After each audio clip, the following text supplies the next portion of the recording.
Hello friends, মই পুনাকন ৰাভা। আজি এই ভিডিঅ'টোৰ জৰিয়তে এটা পাৱাৰফুল বেছ এম্প্লিফায়াৰ কেনেকৈ বনাব পাৰে তাকে আজি আমি জানিবলৈ চেষ্টা কৰিম। তো এই ভিডিঅ' বহুত ইণ্টাৰেষ্টিং होने वाला है। যদি আপোনালোকে চেনেলটো সাবস্ক্ৰাইব কৰা নাই তেন্তে সাবস্ক্ৰাইব কৰি ল'ব। স্টাৰ্ট কৰি এই ভিডিঅ'। এই এম্প্লিফায়াৰটো বনাবলৈ প্ৰথমে আমাক প্ৰয়োজন হ'ব এটা কেবিনেট, এম্প্লিফায়াৰ কেবিনেট, আৰু এটা লাগিব ট্ৰান্সফৰ্মাৰ, এটা অডিও এম্প্লিফায়াৰ বোৰ্ড আৰু অডিও ইনপুট আউটপুটৰ বাবে ব্লুটুথ মডিউল।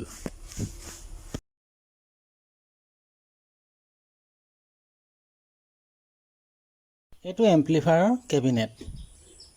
ইয়াত মই সকলো বস্তু আগতে এসেম্বল কৰি ৰাখিছোঁ, আপোনালোকক দেখাবলৈ কাৰণেহে মই এইটো ভিডিঅ' বনাইছোঁ। এই বৰ্ডখনৰ এই সেকশনটো অডিও সেকশন।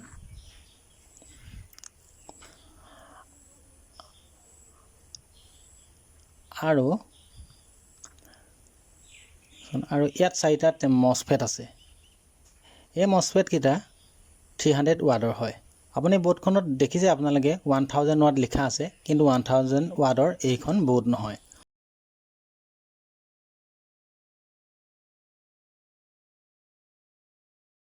আৰু এই ধৰ হৈছে আপোনাৰ বেছ ট্ৰেবল সেকশন।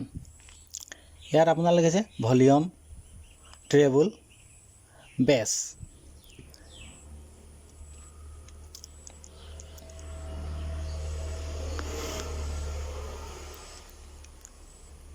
আৰু এই সেকশনটো হৈছে পাৱাৰ সাপ্লাই সেকশন।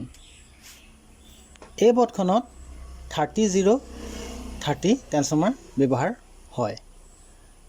আপোনালোকে দেখিছে এইটো 30-30 ট্ৰান্সফৰ্মাৰ, আৰু 10 এম্পিয়াৰৰ হয়। আপোনালোকে যিমান এম্পিয়াৰৰ ট্ৰান্সফৰ্মাৰ ব্যৱহাৰ কৰিব সিমানে সাউণ্ড কোৱালিটি ভাল পাব।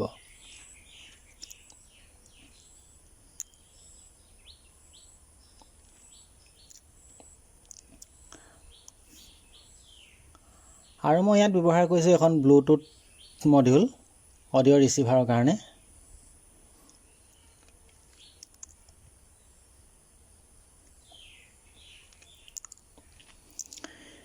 ইয়াৰ ওয়াৰিং মই নেক্সট ভিডিঅ'ত আপোনালোকক দেখাম। ইয়াক কেনেকৈ ওয়াৰিং কৰা হয়, ইয়াৰ সাউণ্ড কোৱালিটি কেনেকুৱা, এইটো মই আপোনালোকক নেক্সট ভিডিঅ'ত দেখুৱাম। এই এম্প্লিফায়াৰটো বৰ্তমান 300 ওয়াটৰ এম্প্লিফায়াৰ হয়। এই সকলোবোৰ বস্তু মই ফ্লিপকাৰ্টৰ পৰা অৰ্ডাৰ কৰি আনিছোঁ।